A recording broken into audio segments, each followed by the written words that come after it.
Hi there, James Richardson has gone skiing again at Val d'Isère, which is amazing really. How long can you keep going downhill? Sadly, Vladimir Putin is not with him. He's watching a different sporting event at the moment, of course.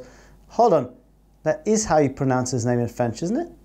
But never mind Sochi. The Emirates are showcasing their very own Olympic Games at the moment, if Arsene Wenger is to be believed. Well, 2 events into the Nordic-London combination, Arsenal failed to take flight on Wednesday night. Eddie the Eagle was not eligible, so Wenger called upon the services of Yaya Sanogo against Bayern Munich. Didn't quite work out as planned. After a very impressive, stormy opening 10 minutes, Mesut Özil withered in the box. I know the feeling. And things went from bad to worse when a Pole axed Arjen Robben. Chesney was sent off and exited with an obscene hand gesture. Silly sod. Didn't he know he was on telly? This is what L'Équipe made of it. Arsenal cooked, it says here, and Özil desolate. Meanwhile, their French striker didn't even get to warm up. Yes, I believe they're probably referring to Olivier Giroud, who was of course rested after getting his room service order badly mixed up a couple of weeks ago. He'd wanted a couple of babs, I believe. Say hello to my little friend Toni Kroos, who was the star of the show for Bayern.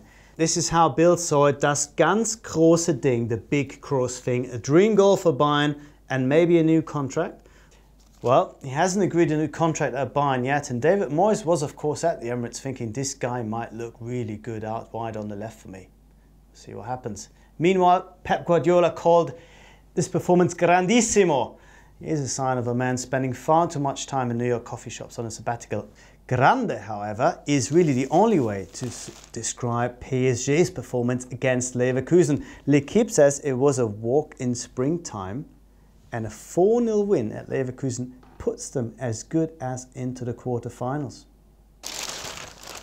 Big Paris is back, one of the biggest successes in European history.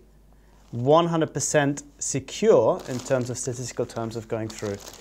Unfortunately, 100% secure not to go through are Leverkusen, who once again showed that for them, all 4 by name, all 4 by nature is really the right description.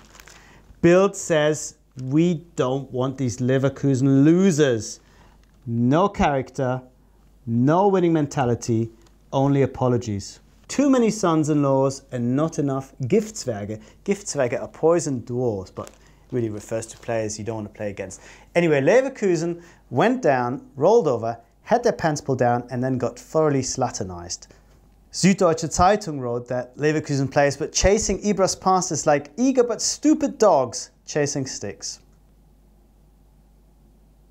So on a very bad night for home teams in Europe, Milan also lost 1-0 at home to Atletico. Ouch, Milan, says Gazzetta dello Sport. They hit the post, they hit the bar, they had opportunities and a goal ruled off. But that's not the only thing. Also Balotelli hurt his shoulder there, so a double ouch for Milan. Inside it says Milan not like this, only a miracle now in Madrid will help them. Corriere dello Sport has a very similar line. What a cruel joke. 2 times the post, but a 1-0 defeat against Atletico with Diego Costa's goal. But what about the Spanish view? Greats of Europe, it says in Us. And Diego Costa is quoted as, people had doubts, but we knew we were strong.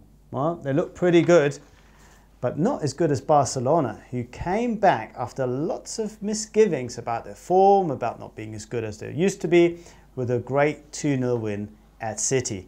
Here's Mundo Deportivo's take.